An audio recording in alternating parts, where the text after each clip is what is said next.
Hello, moviegoers, and welcome to another edition of Have You Seen It?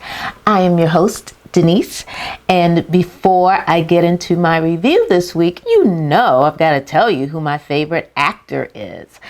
My favorite actor this week is Bradley Cooper. He is one talented gentleman.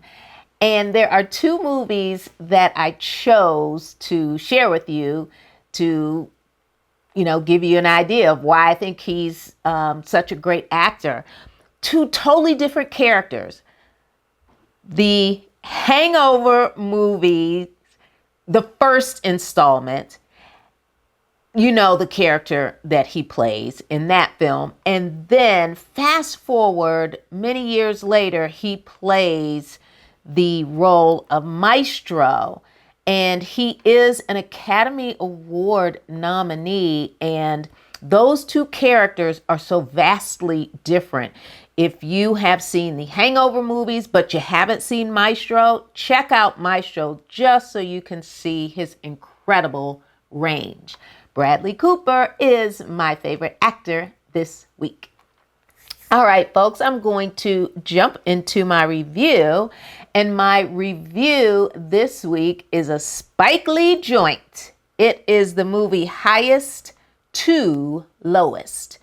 And it stars Denzel Washington, Jeffrey Wright, Isaiah Wright, A$AP Rocky, Ilfines Hadera, I hope I pronounced her name correctly, and Joseph Aubrey. Those are the main characters in this film.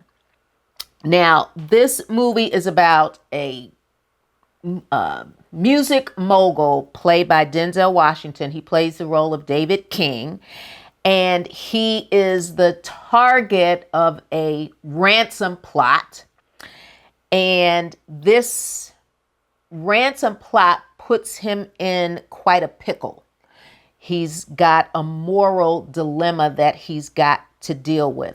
So to give a little bit more background about his character, again, he's a music mogul, has made lots of money because he knows talent. He knows music. He's very good at what he does, but his empire is in sort of a pickle.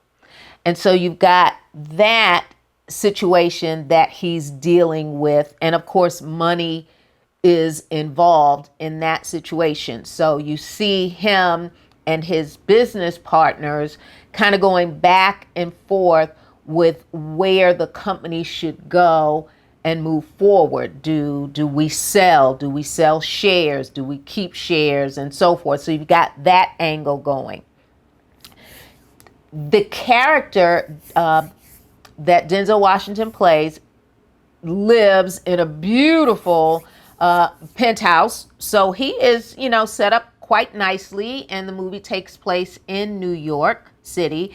And at the beginning of the movie, when the credits are rolling, you see this visual of the city that is just magnificent. It just shows you the culture of New York City and the skyline and the Brooklyn Bridge and all of those things. Yankee Stadium is just really, really a nice setup to this film.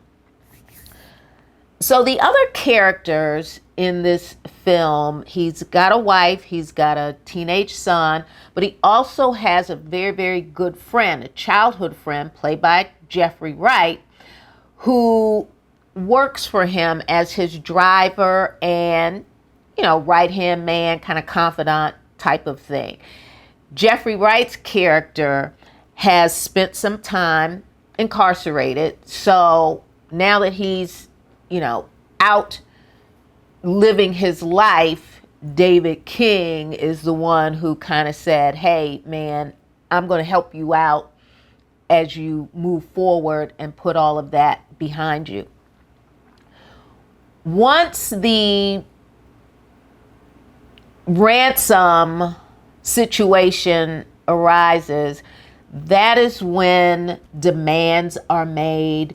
demands are made in a large sum of money.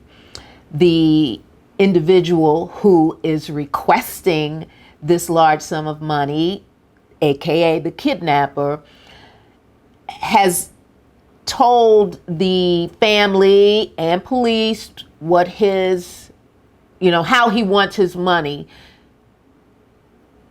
and how he wants to receive it.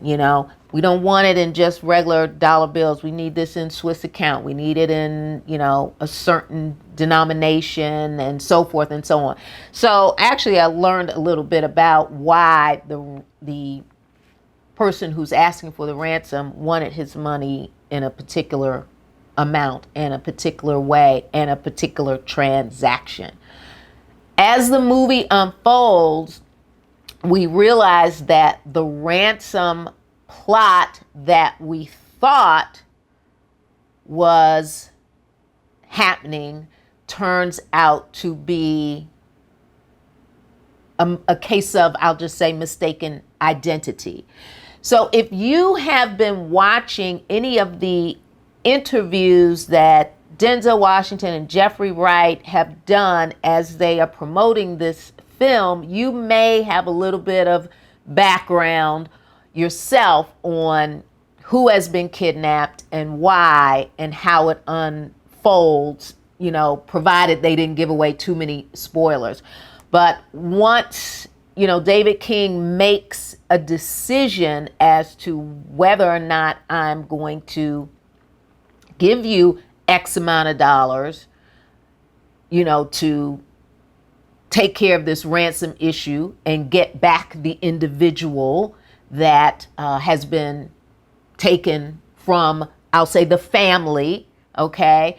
That's when you have the big chase scene. Whereas, the police are handling the situation, but and sometimes in these movies, the person who is the victim decides, I need to go a little step further and do some things on my own. So with the aid of the police, they're all, together in how they are going to pursue this individual.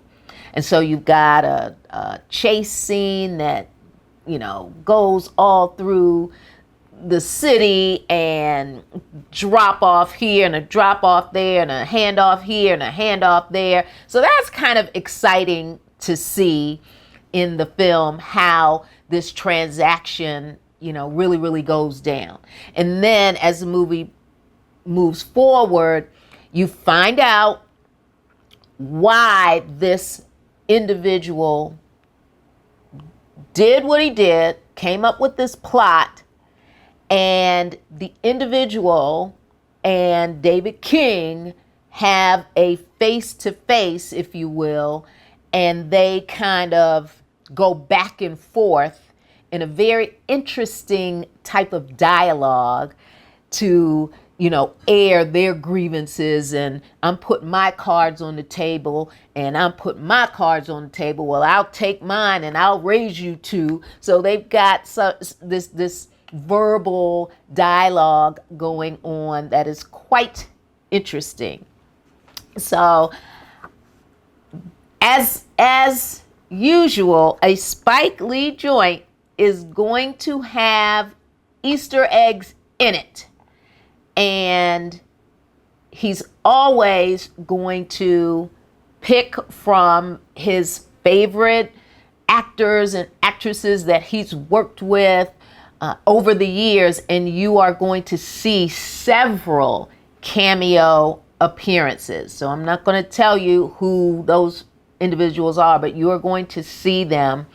And it was quite nice for me to see some of these people because I hadn't seen them in a movie or, on television or anything like that in a minute. So that was kind of nice. So this movie is in theaters. It just came out just a couple of days ago. It will be available on streaming platforms. I believe Apple TV Plus, I think, but in September, you can certainly find that out for yourself. And if you want to wait until then to check out the movie, you can. But Denzel Washington encourages you to go see the movie now while it's in theaters, okay? And so there you go. There you have it. Highest to lowest, a Spike Lee joint. All right, folks, I'm going to jump into my Nailed It. And my Nailed It, I'm staying with this film because the set design of the penthouse that Denzel Washington's character and his family lived in was absolutely fabulous.